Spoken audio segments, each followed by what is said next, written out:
Assalamualaikum warahmatullahi wabarakatuh. Hamdan wa syukronillah amma ba'dah.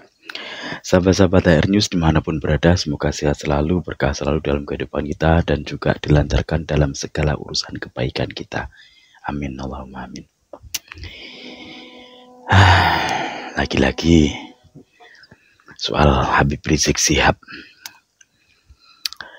Beliau sudah terlambat menyadari. Dulu beliau yang jumawa, tidak menerima kritik, tidak menerima saran. Bahkan seorang Gus Dur pun cuma jadi bahan cacian mereka, jadi olok-olokan di depan jamaah mereka, jadi olok-olokan di depan pasukan mereka. Tapi sekarang Rizik Syihab ini ngemis-ngemis, mohon-mohon, minta tolong kepada para kiai, para ulama untuk mengingatkan ketika ada oknum Habib yang kurang baik. Lah emang dirinya ini baik? Selama ini mereka kan tidak bisa dikritik.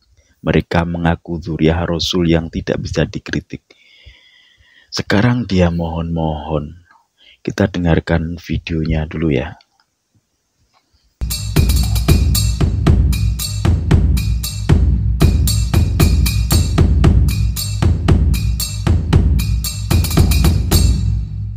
Untuk ulama, saya minta tolong kepada para kiai, tolong Pak Kiai, tolong ajengan, tolong mu'alim, tolong tuan guru.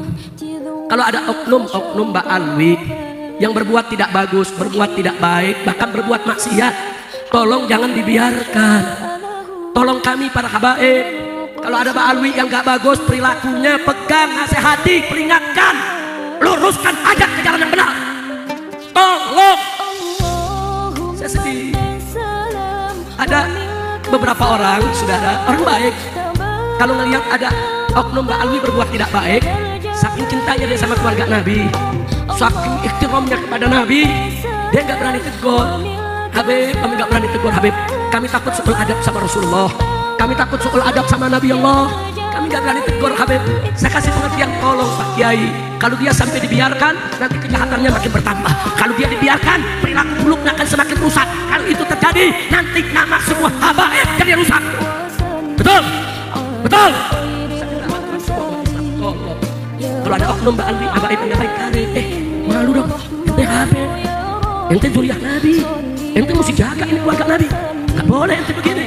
Nah, kalau semua umat Islam menasihati begitu, insya Allah habaib akan kembali semuanya ke jalan yang benar. Sudah tuh oknum-oknum yang rusak, insya Allah semua akan kembali ke jalan ketuknya Nabi Yuna Muhammad sallallahu alaihi wasallam. Setuju tidak? Setuju tidak? Nah itu tadi bagaimana Rizik Syihab memohon-mohon ya kepada ulama, kepada para kiai untuk memberikan nasihat. Bahkan Rizik Syihab sampai saat ini belum mau mengakui, belum mau menyadari bahwa dia bukan keturunan Rasulullah. Emang kelompok Bahlawi ini saling dukung antara satu dengan satunya, itu mereka mempunyai posisi masing-masing, mempunyai peran masing-masing gitu. Kalau menurut saya semacam itu. Jadi ada peran yang halus, ada peran yang kasar. Bahkan mereka itu ada juga yang bagian cerita khurafat. Mereka menceritakan leluhurnya mereka. Mereka menceritakan karomah-karomah yang ada pada leluhurnya. Padahal sama sekali itu nggak benar. Ceritanya terlalu mengada-ada. Ini bukan cuma 1-2 orang ya. Termasuk ketua RA itu ya, Taufik Assirab itu ya. Bapak Taufik Assirab itu juga demikian loh. Di Habib Taufik Assirab itu juga demikian, mengaku katanya begitu masuk ke daerah Yaman, di daerah Tahrim, beliau ganti nomor HP, yang kemudian dari nomor HP tersebut padahal belum ada yang dikasih tahu, tiba-tiba sudah ditelepon, bisa menyebutkan siapa yang di sebelahnya, siapa yang di sebelahnya, siapa yang di depannya, dan lain sebagainya. Itu kan dongeng-dongeng, itu kan dongeng-dongeng untuk anak-anak kecil zaman dahulu. Anak-anak kecil sekarang aja udah pandai berpikir kok. Nggak logis banget gitu loh. Gak masuk akal sama sekali. Saya percaya karomah itu ada, tapi kan gak sedemikian. Gak diceritakan, gak dipamerkan kayak gitu, enggak loh. Karomah itu gak dipamerkan semacam itu gitu loh. Dan masih banyak lagi lah cerita-cerita yang halu banget ya, yang tidak mungkin banget gitu loh. Mereka selalu mengunggul-unggulkan nenek moyangnya, kakek moyangnya mereka yang diunggul-unggulkan. Jarang mereka itu menceritakan sahabat yang ini, yang itu, nggak pernah kayaknya. Mereka itu cenderung mengunggulkan leluhurnya mereka, Habib siapa, Habib siapa, Habib siapa itu. Dan ini Muhammad Rizik Syihab atau Habib Rizik Syihab ini sekarang baru menyadari setelah nasabnya rungkat. Dulu dengan jumawa menyuruh setiap orang yang mengaku dzurriyyah Rasul harus tes DNA. Karena beliau sekarang sudah tahu bahwa beliau bukanlah haplogrupnya nggak sama dengan haplogrupnya Rasulullah. Sekarang membuat statement bahwasanya tes DNA itu haram. Statement itu disampaikan oleh menantunya.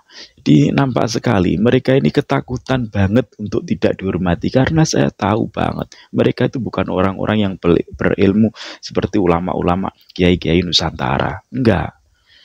Mereka itu hanya bisa ceramah dengan beberapa dalil yang sudah dihafalkan itu ya. Jadi terus kemudian untuk mendoktrin. Jadi semuanya jamaahnya itu dicekokin ya untuk tidak berani kepada dzurriyyah Rasulullah, yaitu para habaib. Yang mereka maksudkan dzurriyyah itu para habaib. Kalau bukan habib rombongan mereka itu bukan dzurriyyah gitu loh. Itu dulu semacam itu emang. Sampai sekarang doktrinnya masih kayak itu. Seakan-akan kalau musuh para habib itu adalah memusuhi para dzurriyyahnya Rasulullah. Enggak. Kami cinta kepada dzurriyyah Rasulullah, kami sayang kepada dzurriyyah Rasulullah. Akan tetapi dzurriyyah Rasulullah itu enggak kayak gitu. Dzurriyyah Rasulullah itu cenderung santun, menyayangi, menghormati, menghargai sesama. Dan yang keluar dari lisannya itu adalah sesuatu yang benar-benar berfaedah gitu loh. Benar-benar ada manfaatnya, bukan caci maki, sumpah serapah semacam yang dilakukan oleh Pak Rizik Syihab beserta teman-temannya. Bahkan Pak Rizik Syihab tuh enggak itulah ya, enggak tanggung-tanggung untuk mendoakan orang-orang itu buruk sekali dengan doanya. Dan saya yakin apa yang kita lempar ke atas itulah yang akan jatuh. Makanya apa yang kita mohonkan kepada Allah, maka itulah yang akan terjadi pada diri kita. Ketika kita mendoakan orang lain buruk, maka akan kembali kepada diri kita juga buruk. Sedemikian rupa sebaliknya, kalau kita mendoakan baik terhadap seseorang atau orang lain, maka kebaikan itu juga akan kembali kepada diri kita. Oke teman-teman, semoga video ini bermanfaat khususnya bagi saya pribadi dan bagi semuanya. Jangan lupa untuk subscribe, like, dan juga komen. Sekian, wallahul muwaffiq ila aqwamit thoriq. Assalamualaikum warahmatullahi wabarakatuh.